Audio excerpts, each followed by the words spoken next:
मोनिका गांधी, मैं एक होम्योपैथी विशेषज्ञ हूँ। आज मैं बात करने जा रही हूँ टाइफाइड बुखार के संदर्भ में। टाइफाइड बुखार क्या होता है, कैसे फैलता है और अगर यह हो जाए तो क्या क्या सावधानियाँ बरतनी चाहिए। और सबसे बड़ी बात यह है कि जब टाइफाइड होता है तो हमें कौन कौन सी होम्योपैथिक दवाइयाँ लेनी चाहिए जिससे टाइफाइड जड़ मूल से समाप्त हो सके।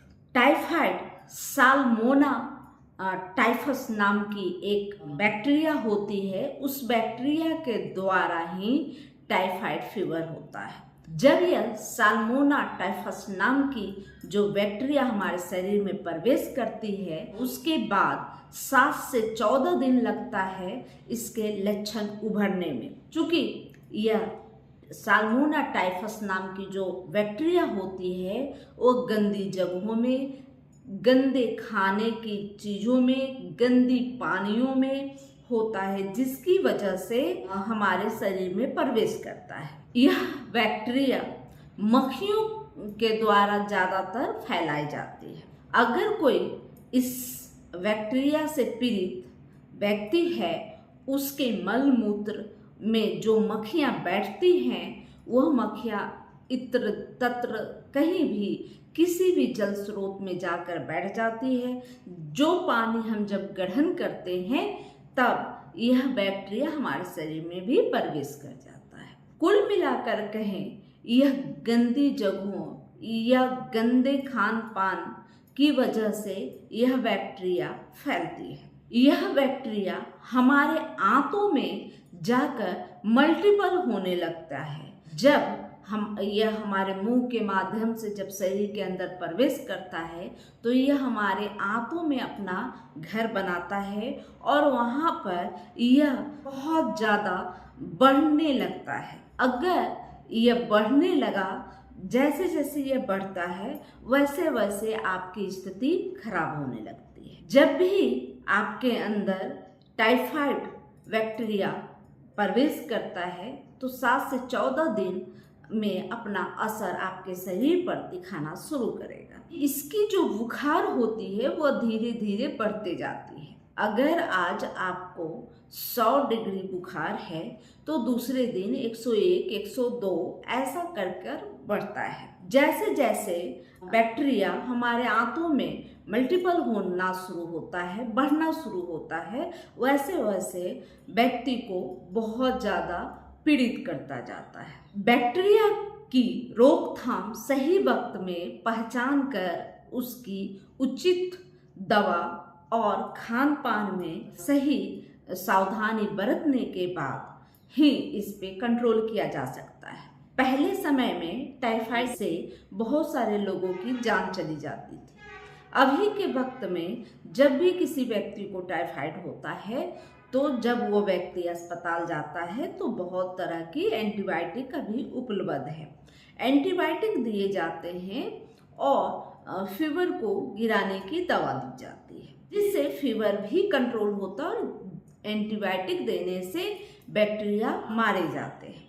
लेकिन फिर भी जो एलोपैथिक एंटीबायोटिक होती है उससे कुछ बैक्टीरिया मरते हुए कुछ बच भी जाती है, कुछ हमारे आंतों में कहीं छिप जाते हैं, कहीं चिपक जाते हैं, जो कि वक्त आने पर वो फिर से बढ़ना शुरू हो जाता है। इस तरह से आप देखते होंगे कि बहुत सारे टाइफाइड रोगी साल साल तक वह पीड़ित रहते हैं। बार बार कुछ दिन आराम होता है, बुखार गिरता है और फिर वह फिर जाकर फिर बुखार से पीड़ित हो जाते हैं और ऐसे व्यक्ति दिन प्रतिदिन सुस्त होते जाते हैं।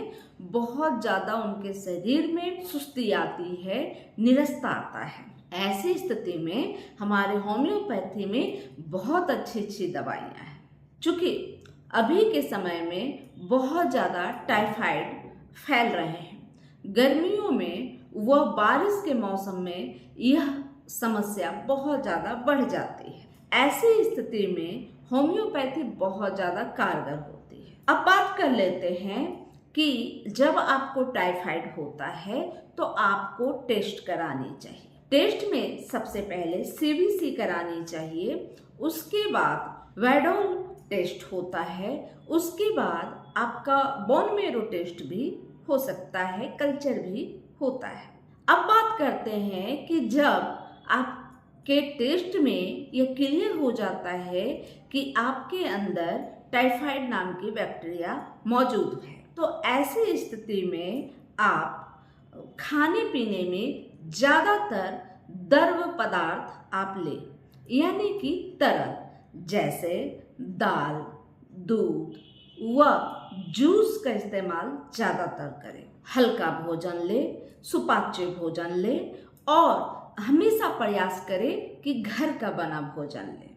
इसके अलावे आप जब टाइफाइड होता है तो इसके बाद आप होम्योपैथिक दवाई जरूर लें। होम्योपैथिक दवाई में सबसे पहला स्थान बैप्टिसिया का होता है। बैप्टिसिया का आप इस्तेमाल कर सकते हैं अगर बुखार बहुत ज़्यादा है, भूख बिल्कुल बंद हो गई है और आपको दिन प्रतिदिन बहुत ज़्यादा फीवर से आप सुस्त हो गए हैं। तो ऐसी स्थिति में आप एक मदर टीचर का मिश्रण तैयार कर लें, जिसमें baptisia mother tincture, China mother tincture, echinacea mother tincture व चिरायता मदर टीचर, चारों मदर टीचर को बराबर बराबर मात्रा में बना ले एक बोतल में और इस मिश्रण का इस्तेमाल आप करें। अगर बुखार ज़्यादा है, आप बहुत ज़्यादा सुस्त हो गए हैं और भूख बिल्कुल नहीं है, तो ऐसी स्थिति में यह आपके सुस्ती को भी भगाएगी, बुखार को भी गिराएगी, टाइफाइड की बैक्टीरिया को भी मारेगी और साथ में भूख भी लगाएगी। तो यह मिश्रण बहुत ज़्यादा कारगर है और मैं टाइफाइड मरीजों को ज़्यादातर इसी मिश्रण को देती हूँ, जिससे व्यक्ति बहुत जल्दी ही रिकवर होता है। इस दवा को 15 दिन तक लगातार लेनी चाहिए। जब बुखार ज़्यादा हो तो आप 1-2 घंटे के अंतराल पर इस मिश्रण को 20-20 बूंद आधे कप गुनगुने पानी के साथ लेना शुरू कर दें। जब बुखार खत्म हो गया है, उसके बावजूद भी आप 15 से 20 दिनों तक इस दवा को दिन में 4 से 5 बार आवश्यक रूप से लें, क्योंकि जो टाइफाइड का बैक्टीरिया होता है वो हमारे आंतों में उससे संरक्षण प्राप्त होता है। जब तक पूरा कंप्लीट उस बैक्टीरिया का नाश नहीं होता, तब तक आप इस दवा को लेते रहें। 15-20 दिन आप 5-6 बार दिन में लें। उसके बाद आप दिन में 3 बार या 2 बार आवश्यक रूप से 2 महीने तक लें, क्योंकि यह 2 महीने के बाद ही आप जब टेस्ट कराते हैं तो पॉजिटिव या नेगेटिव पता चलता है, क्योंकि यह 2 महीने का इसका अंतराल बना रहता है। 2 महीने के बाद ही आप डिसाइड कर पाते हैं कि टाइफाइड की जो बैक्टीरिया है, साल्मोना बैक्टीरिया, वो समाप्त हो गई है। यह समाप्त हो गई है, तब जाकर आप इस दवा को रोक सकते हैं। इसके अलावे भी आपके बॉडी में बहुत ज़्यादा पेन होता है, बुखार रहता है, तो आप डाइल्यूशन में भी एक मदर टीचर बना सकते हैं। इस मदर टीचर को आप इपोटोरियम, जेल्सियम व एकोनाइट तीनों दवा का एक सम्मिश्रण बना लें और इस दवा को आप 2-2 बूंद टंग पर सुबह, दोपहर व शाम लें। अगर बुखार बहुत ज़्यादा है, ऐसी स्थिति में आप इसे 1 घंटे के अंतराल पर ले सकते हैं। बुखार कम हो गई है तो इसे दिन में मात्र 3 बार लें और बुखार व आपके शरीर के जो दर्द हैं वह ठीक हो गए हैं तो इसे आप रोक सकते हैं। अगर आप 15 से 20 दिनों तक बैप्टिसिया, चाइना, इचनेसिया और चिरायता मदर टीचर का सम्मिश्रण उपयोग कर लेते हैं, तो उसके बाद आपको अगर यह मदर टीचर का मिश्रण को लेने में आपको दिक्कत होती है तो आप बैप्टिसिया 30 पावर में मात्र एक ही दवा को आप ले सकते हैं। इसके अलावे आर्सेनिक एल्ब बीच बीच में आप लेते रहें। आर्सेनिक एल्ब 30 में लेना बहुत ज़्यादा अच्छा होता है टाइफाइड के लिए। क्योंकि जब टाइफाइड होता है तो व्यक्ति बहुत बेचैन होता है, बहुत ज़्यादा उसे प्यास लगती है और ज़्यादातर टाइफाइड में डायरिया होता है। तो ऐसी स्थिति में आर्सेनिक एल्ब बहुत अच्छा काम करता है। लेकिन कभी कभी टाइफाइड में बहुत लोगों को कब्ज की शिकायत होती है, तो ऐसी स्थिति में आप ब्रोनिया एल्ब लें। ब्रोनिया एल्ब 30 का प्रयोग सुबह 2 बूंद, दोपहर 2 बूंद व शाम 2 बूंद करें और यह लगभग 1 महीने तक आवश्यक रूप से इस दवा का प्रयोग करें। अगर आपका टाइफाइड कब्ज के साथ हो तो यह बहुत ज़्यादा फायदेमंद है। इसके अलावे अगर टाइफाइड से आपकी स्थिति बहुत ज़्यादा खराब हो गई है, ऐसी स्थिति में आप म्यूरेटिक एसिड का उपयोग कर सकते हैं या एसिड म्यूरेटिकम नाम की जो दवा होती है होम्योपैथी में, उसका उपयोग करें। यह दवा बहुत ज़्यादा कारगर होता है उस स्थिति में जब आपके स्टूल से भी ब्लड आना शुरू हो गया है या आप जब यूरिन पास के लिए जा रहे हैं तो स्टूल अपने आप निकल जा रहा है, आपको पता नहीं चल रहा है यूरिन या स्टूल, आप इतने नीरस हो गए हैं या डिलीरियम की स्थिति यानी कि मूर्छा की स्थिति में आप चले गए हैं, तो ऐसी स्थिति में म्यूरेटिकम एसिड नाम की जो दवा होती है बहुत ज़्यादा कारगर होती है और आपको मृत्यु के मुंह से भी बचाकर ले आती है।